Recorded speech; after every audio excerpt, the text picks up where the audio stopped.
It is the Wolfpack's Hall of Fame power couple, Atoya and Nate Burleson, joining us now here on Nevada Sportsnet. Cannot thank you guys enough for the time. Nate, let's start with you. Fresh off the Super Bowl. Of course, you're still a plenty busy man, but I think things calmed down a little bit for you. How are things going?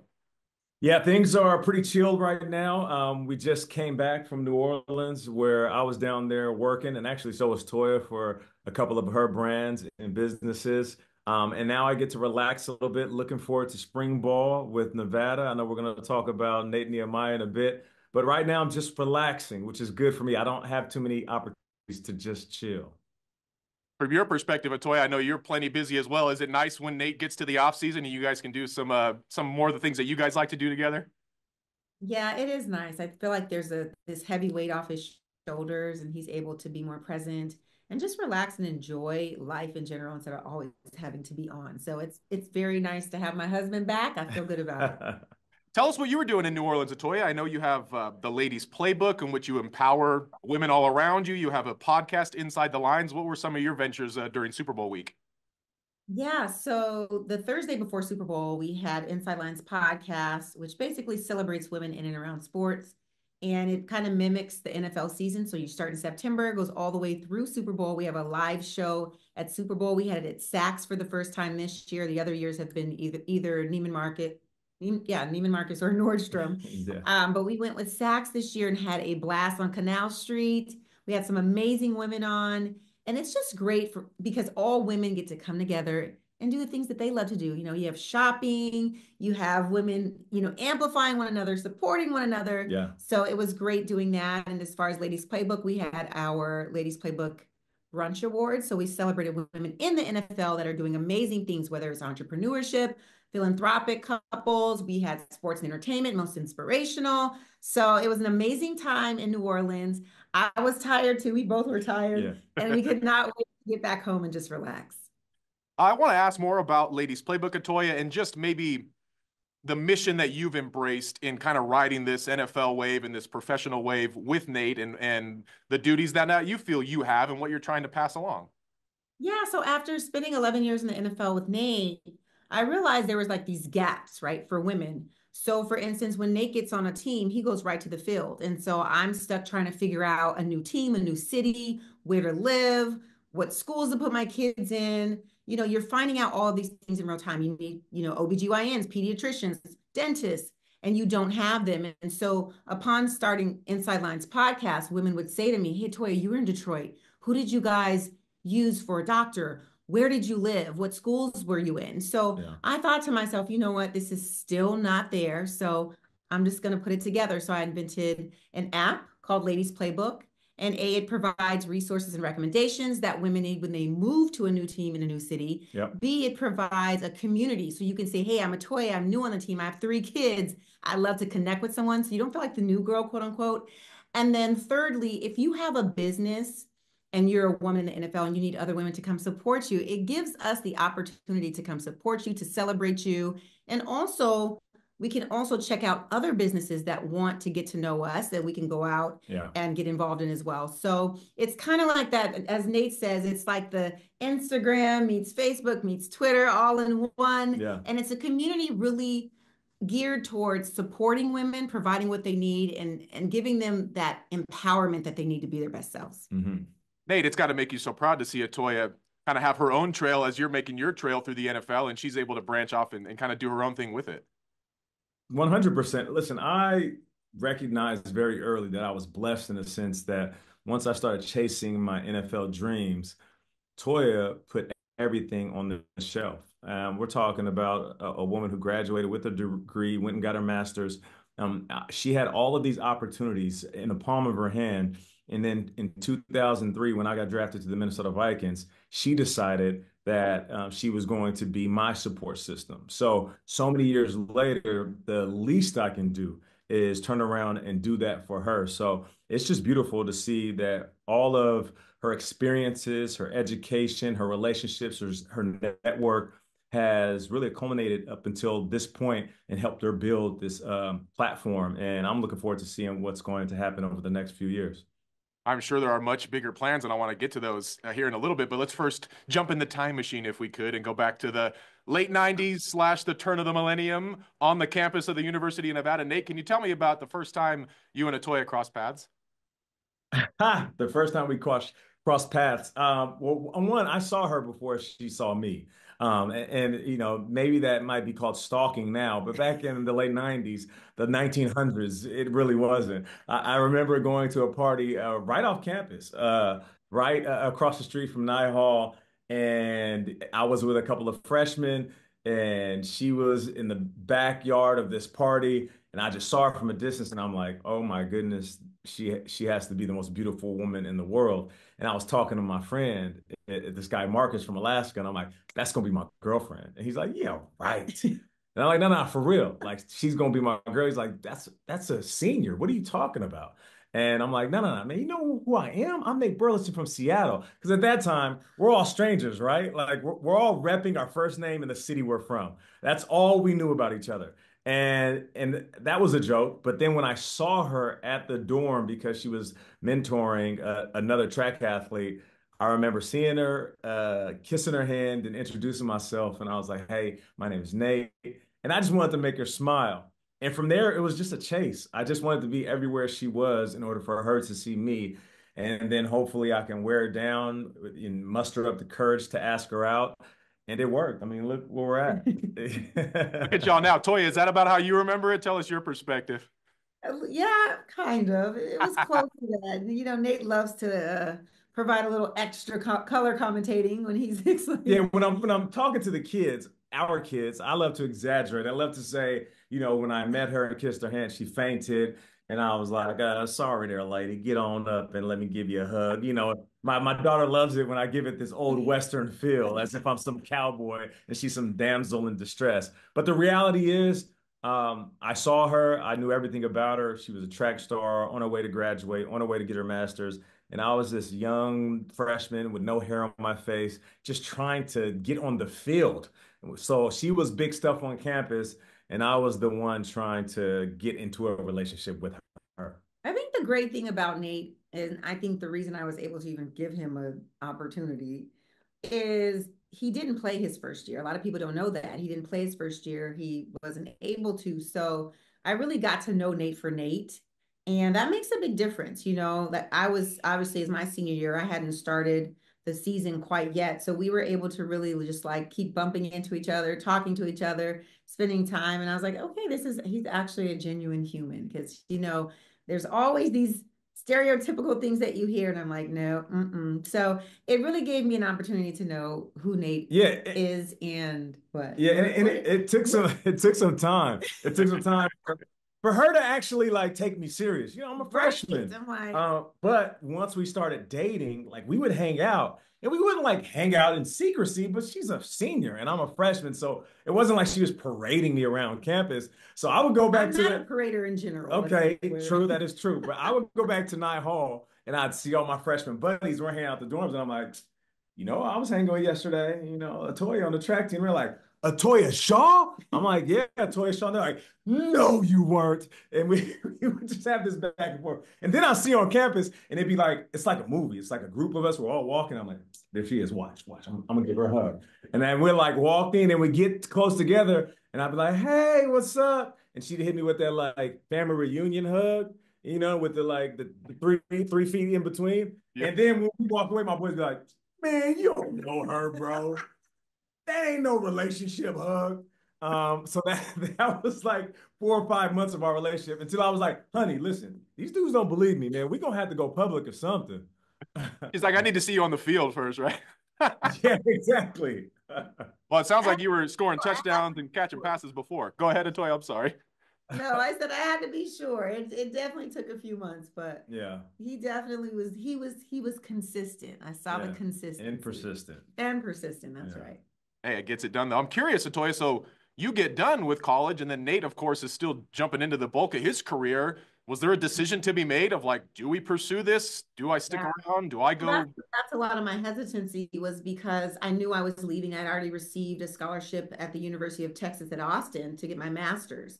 And so I was like, I don't really want anything serious. It's not going to go anywhere. Like, I don't want to do long distance. I was very adamant about that because I knew it wasn't realistic. But it just so happened, I think it was like around February, University of Nevada offered me a similar scholarship, but it also included a graduate assistantship. Mm. So I didn't have to work. I could work on campus with NC2A compliance, stay in the kind of sports realm with the coaches. And I was just like, oh, well, there you go. I guess I'm staying. And so it just kind of literally happened. I think I was going to move, a month later? Yeah. I was supposed to move. So it happened right on time. And yeah, the rest is history. Mm-hmm. Nate, do you have something to do with that, man?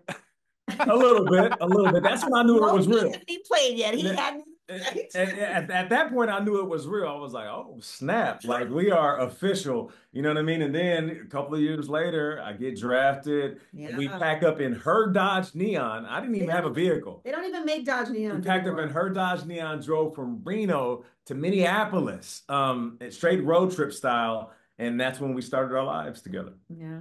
Man, what a story. It's amazing how the stars all aligned, and then look at you guys now. It's just so cool. I appreciate you guys jumping in the time machine with me to take me back. Of course. Let's jump now to the present, I suppose, and let's stay on campus though, and having your sons now on campus. It's got to be so surreal. And I know, Nate, I was at the season opener there. Nate Second's first game at USC. I had a chance to catch up with you, and you said it was surreal. Now that they've been on campus a little bit, they've rocked the silver and blue. What's it feel like to just know that they're here as a part of you?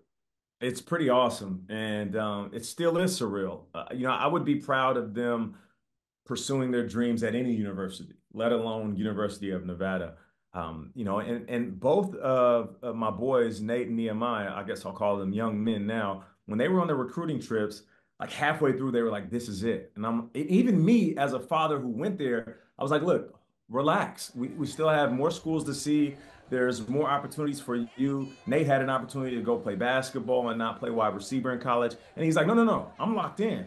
I'm like, "Well, just wake up and think about it. Like, go to sleep, dream about it, and let's talk in the morning over breakfast." He was like, "I'm not going to change my mind." He woke up, he didn't change his mind. And then Nehemiah did the same thing. It was something about Nevada that made them feel at home.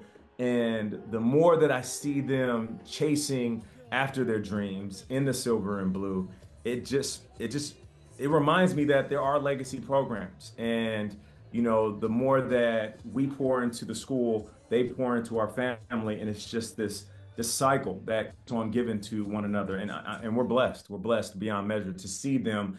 And then Nate scored his touchdown this year. Nehemiah turning into this young beast. Really looking forward to them playing on the field together. Excited to see Nehemiah coming into that redshirt freshman season this next year. And you mentioned Nate the second, first career touchdown. I believe that was Hall of Fame weekend, and Atoya went into the Hall of Fame. What an epic weekend for the Burleson family. Atoya, what did it mean to come back and get your flowers on campus, and then the cherry on top, Nate the second's diving into the end zone for an epic score? It meant everything.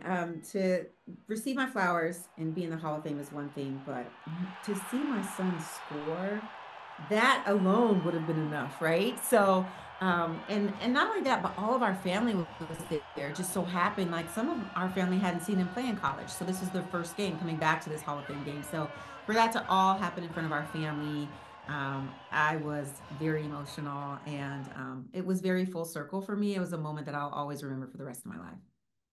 That was incredible. I was out covering high school football that night, and I saw that he had scored, and I thought, I think Nate and Atoya are here. That must have been just a great moment for them to witness. So how cool. Nate, I want to talk about your career as a journalist and host of CBS Mornings and doing NFL. When did you have an inkling like this might be a path you can take? I have to be honest, it was very self-serving initially. I was a wide receiver, and most wide receivers are diva. We want to see ourselves on TV and hear ourselves talk. So I was working in the media departments of every team I was on, but it was just because I wanted more of Nate Burleson out there. And around halfway through my career, a couple of player personnel guys came to me and they said, if you take this serious, you have an opportunity to do this after you're done playing, and you can be very successful. I listened, but I didn't really let that seed, plant itself until I got towards the end of my career.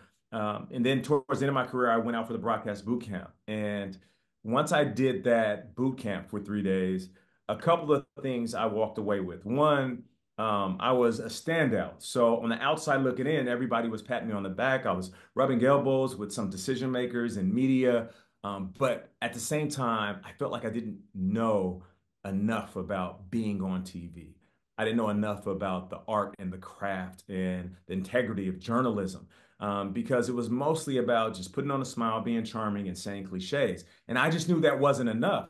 So I felt like a rookie again. So while people were complimenting me, I was looking in the mirror thinking, if you're going to take this serious, you're going to have to hit a reset, lock in, and really improve and work at it. And that's when it became serious, right around year 10 of my career. And then once I retired and went to the NFL Network, after trying to mimic some legends that were working there, like Deion Sanders and Michael Irvin and Kurt Warner and Marshall Faulk, and that not working. And after a few weeks, realizing I can't be them, they're getting paid to be them. The only thing I could be is the best version of myself. Once I found my voice, that's when I realized there was space and opportunity for Nate Burleson. And I quickly tried to negotiate ways of displaying more of my talents outside of football, which is why I wanted to cover not only entertainment, but pop culture, social issues, politics. And that's when the NFL Today came knocking, Extra came knocking, and then CBS Mornings gave me an opportunity. And I haven't looked back since. Incredible. Now Hollywood Squares as well, which is a show I remember watching as a kid back in the day, and sure enough, it's back with you hosting things. What do you enjoy the most about doing it? More specifically, I guess the CBS mornings and doing real hard journalism and important news. It's the reward of the work. It's the hardest work that I've ever done. Don't get me wrong, playing football is tough, and being in the league is even tougher. But it also is, it's something that I'm blessed with. I worked hard at it. You wake up, you lift, you study, and you go out there and try to make plays on Sunday. But when it comes to working in journalism, one, for CBS, we have this impartial approach to everything we do. So in order to be impartial, you're going to have to study both sides equally. And then two, we study every day. So as much as I love football, I can turn that switch off, wake up, and the storylines are the same. I can't do that with news. We might have five authors in. I bring five books home. At the same time, there's an election cycle happening. Now I have to understand what both Republicans and Democrats are thinking. Oh, and not to mention, I'm covering the weather, pop culture, music, and movies. And there might be, unfortunately, something happening, whether it's weather or a tragedy inside the country. And we're going to have to wake up and address it in the morning. And then at the very end of the show, we'll try to find a way to lift people up, make them smile, and equip them to move on with their day. When you get done with all of that and you take a breath and somebody walks up to you and say, thank you for the story you did. Thank you for your coverage on this. Thank you for being impartial when covering the election. Or just thank you for making me smile. It's a lot different than somebody saying, you helped me win my fantasy team. I used to, as someone that lived in the limelight and love it as a Leo, I couldn't wait for people to tell me how great I was on the football field. Now I can care less. I'd rather someone come up to me and compliment me on the job I'm doing on CBS Mornings. It means the world to me. Wow. And from your perspective, Atoya, you obviously admired him as your husband, as a great father, as a great football player. What is it like to see him as one of the leading voices, quite literally, in our country when it comes to news? I think it's amazing. I think it's a huge responsibility. I think that, you have to be yourself, you have to be impartial, but you have to also do a good job of, like, when you leave, take that off of your shoulders, right? Mm. And still be human and still be yourself and not let that weigh on you. And That was that's really tough at hard to first. do. There was a struggle there for you for a little bit, like trying to figure that out. And you did it. And you were like, okay, like I Yeah. got my rhythm now. I know how to let go of that. I know how to release that. And so just to see, and I mean, it's similar to football in the sense Yeah. too. You have to figure out those highs and those lows. Yeah. When it's high, but when it's low, how do you come home and still be husband, Make yourself father, available. Yeah, friend, son? So just really learning that. I think it's a learning process, but I for think sure. he's done a great job with that for sure. Yeah, And what a I ride you guys are on. can't Yeah. complain, As someone who was just a fan of his and a fellow Nevada alum, I'm proud of the guy too. It's just so I cool to appreciate see it, you brother. out here, Nate. Proud of you, man. You're doing a great job as well. I appreciate you, man. I really do appreciate that. I don't take it lightly. Has there been any Atoya like pinch me moments throughout this ride? I mean, I know Nate got to interviewed Barack Obama, and I'm sure you've rubbed elbows with all kinds of different people. Has there been a moment of like, wow, we're really out here doing this right now? Yeah, there's been those moments for me like, wow, you really had them on and didn't tell me. More of what it's been. But yeah, Barack Obama for sure is like the highest of highs. When I saw that and actually watched the interview, it was so incredible to see Nate ask the right questions and really just have a really bonding moment with like I felt like Nate and Brock were really, family members that were catching up for, that hadn't seen each other in a long time. So that's definitely the highest of highs for me. I would say another one. I think you did an interview with J Lo, which was pretty cool. I Yeah, yeah, remember that back one. in the That was day. that was Yeah. pretty cool. And then there's a few. Like Emma Grede was another great Yeah. one. She's Michelle Obama Michelle. with Well, Mia. that was with Extra, That was with right? That was Extra, with yeah. Extra. Michelle Obama and Mia. That was something I'll never forget because they were like right here talking to Michelle Obama, and I was on the side like trying not to fangirl. I guess for you, Nate, is kind of Barack the top of the mountain there. Has there been any moments where you're like, deep breath, Nate, I'm about to do this right now. I got to focus. Yeah, Barack was pretty cool. And then Gladiator 2 came out last year, and I got to interview Denzel. Denzel was And, it's one of those moments where you're trying to keep your composure, you're breathing normally. And then when they walk in the room, like, it's this fight or flight moment.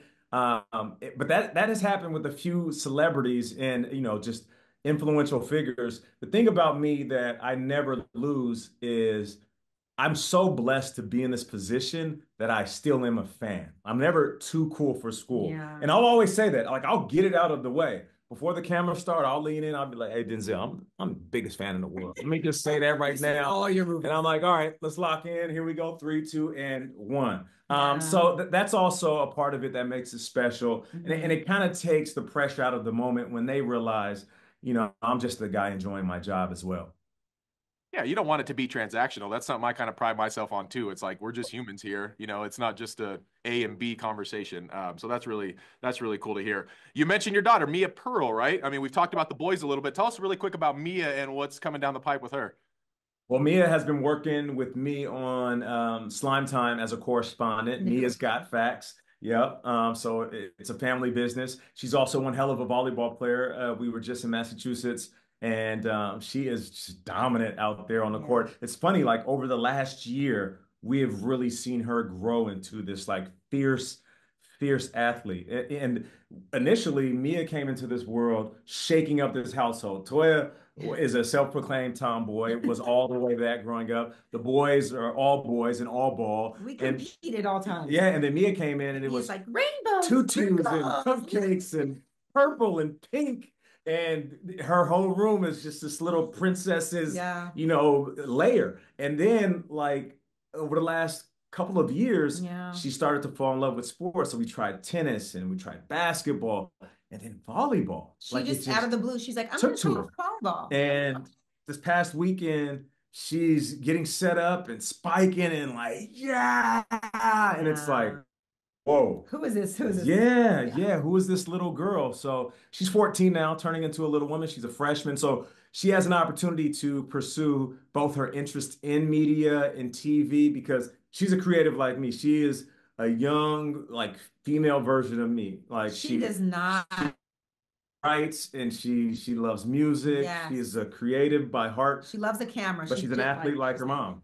She sees the camera. She turns it on. So stay tuned is what you're saying. No doubt. And listen, it's a family affair. So in a few years, we'll probably be taking her on a tour of the Nevada campus. Volleyball, here we come. Yeah. That old Virginia Street gym. I tell you what, that place can get cracking. I love it in there.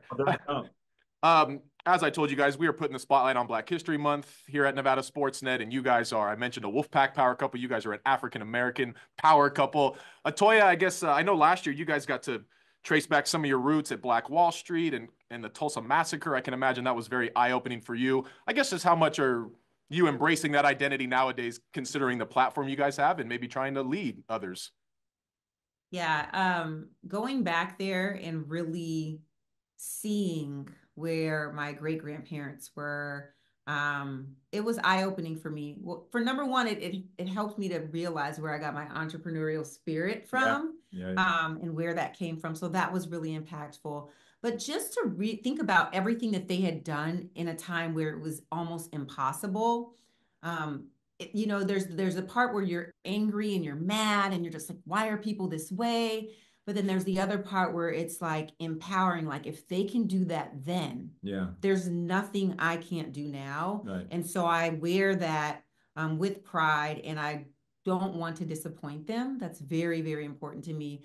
But experiencing that for, not just for the first time for me, but even for my mother, who this is all from her maternal side. And so I think about, her grandfather and her great grandfather and her finding all this out for the first time. It was a lot, but then you go when you hear it all and you learn about it, but then when you go and you put your hands on the monuments and you see the name and you feel it and you're like, wow, this is so empowering and so powerful, and a lot of emotion there.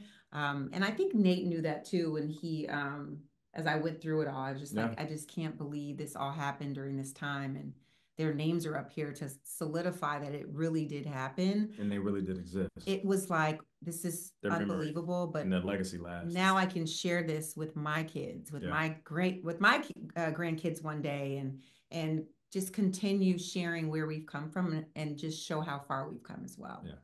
I can imagine it's one thing to know about that history, but it's a completely other thing to, like you said, be there, see it, and touch it. And of course, that trip and the content around it was made possible through your job, Nate. And you've also, as we talked about, got to interview prominent Black figures. You've got to tell some incredible stories of various Black figures. I'm sure stuff that you were enlightened on as you learned it.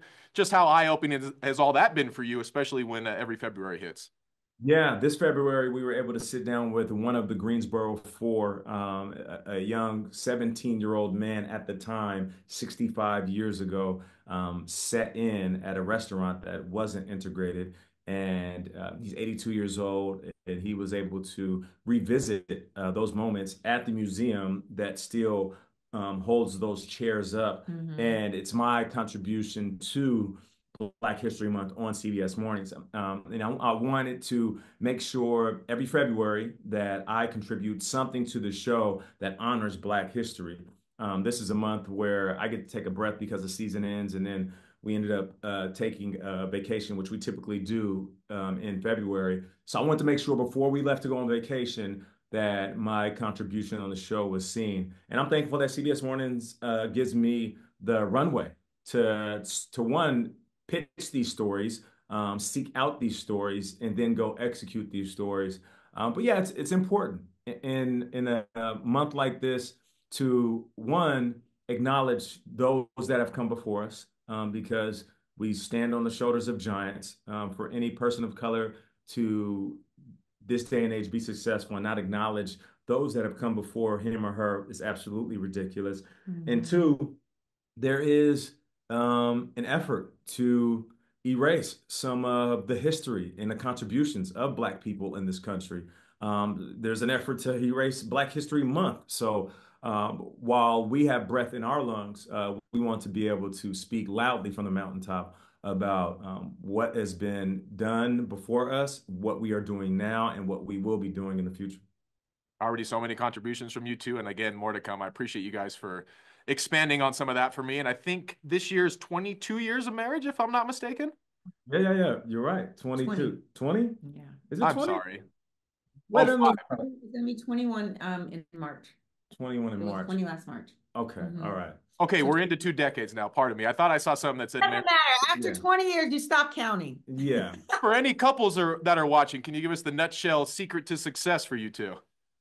Ooh, there's no, I don't think there's a secret. That's one thing I'm going to say. A lot of people say that. I think it's more about giving each other the freedom to evolve. I think life is evolution. And so when you recognize that, you give people the freedom to do that, and always constantly communicate, whether that's just taking 30 minutes out and just talking about the week, whether that's taking one day out of the week to have a date night. It's really being intentional about your time and your words, and giving each other the flexibility to become a better version of themselves. Yeah, I'll mimic and parrot the same thing. I'll say communication and grace. And then also lots of prayer. Lots of prayer for sure. Prayer for each other, and accepting the prayers of our family. but also, be a fan of your partner. We're fans of all kind of things. Our favorite athletes, the restaurants we eat at, the places we shop for clothing. But we have to remind ourselves, like, you were once a fan that had a crush on your partner, and if you just hold on to that light, you will always be your partner's biggest supporter. Never stop dating. That's right. Never stop dating. What's an ideal date night for you two? Ooh, we're both foodies. Food, yes. always food. We love food. We love food. And we have the same similar taste. Yeah. I say taste because buds, because when things are good, food tastes great. But when you're mad at each other, you can just focus on the food. I'm just keeping it real. You know what I mean? You're like, you drive me crazy, but you know what? These nachos are delicious. I have a singular focus, and it is these nachos right now. That's great.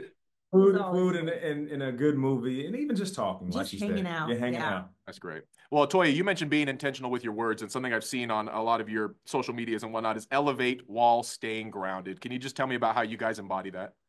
Yeah, I think, I came from, I would say, like, very humble beginnings with my family. My dad was a hard worker, and I recognized that, and I understood the importance of being humble, working hard, and never forgetting everybody around you. Where it doesn't matter who's there, whether it's the janitor or it's a CEO, you speak to everyone, you remain the same human being. And my dad not only said that, but I saw that. Yeah. And so that was always very important to me. No matter who I see, I always speak. I'm always kind. And I recognize that, to your point, everyone's human at the end of the day. Yeah. And we all want to feel like we belong. And so when you elevate in life, you're supposed to elevate in life, but you elevate in life remembering that God's given you this platform to do these things, to elevate, but also to spread love to those around you and hopefully help them to elevate as well. Cool stuff. I've taken so much of your time. Do you mind if we hit a little rapid fire really quick, though? I Sure. think it's kind of fun. Best part. All right, here we go. Who is most likely to plan a surprise date? Word.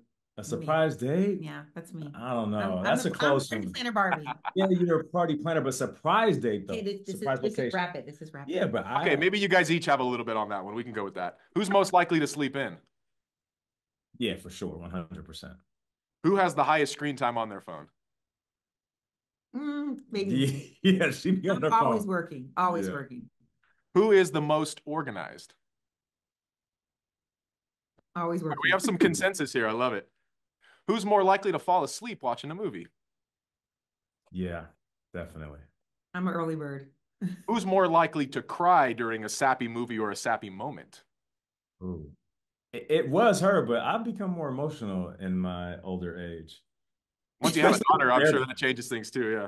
On an airplane. Yeah, I'm always crying. The altitude gets me. Who's more likely to stay calm, or who would be calmer during a moment of crisis?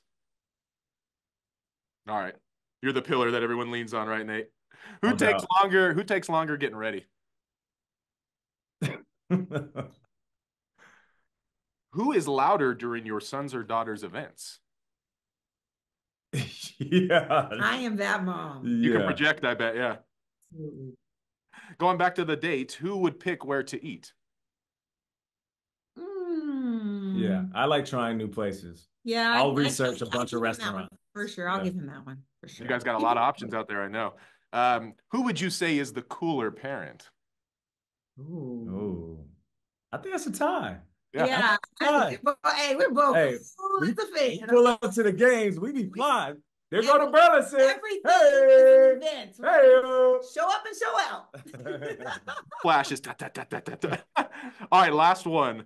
You mentioned being competitive. Who is more likely to get mad and fired up during a game night or anything competitive? Definitely me. Yeah, that's her all day. Her all day. I'm winning at all times. All day. It gets real intense around here. And so her and Nate are the same. Little Nate, they're the same person, just male and female. And they get the button heads. Oh, it's hilarious. So the rest of you guys got to make business decisions. Like maybe we just let them win so we avoid No doubt. We just like it when they get into it.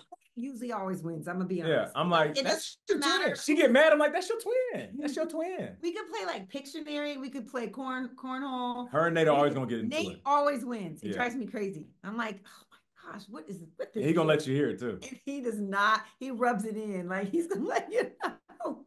That's so good, you guys. Man, I appreciate you so much. I would be remiss if I didn't ask, though. You mentioned pouring into the university. Maybe you heard they're trying to build this brand spanking new indoor facility. Do you like the ring of maybe the Burleson building? I think that sounds kind of good. You know, we've been talking. We've been talking. I was able to gift the football program something last year, and I'm going to continue to do that. But I think on a larger scale, you know, hopefully we land a couple of more seasons of Hollywood Squares, and I'll get some big time Strahan money. And once I get the Strahan money, shoot, we might call it Burleson University. You know what I mean? Enough said. I love it. Striving for more, you guys. That sounds like a great plan to me. All right, while I have you, anything else you guys want to add, or is that good for y'all? I just can't thank you enough for the time, more than I asked for. I appreciate you. Nah, we're good, man. Just looking forward to Nate stepping up and showing the world that he could be a top flight wide receiver. And Nehemiah Burleson, the quiet storm is next up. My man went from 215 to 230 in a matter of 4 or 5 months. So I guarantee he's ready to cause some damage. So let's go pack. It's going to be a Pack. big year.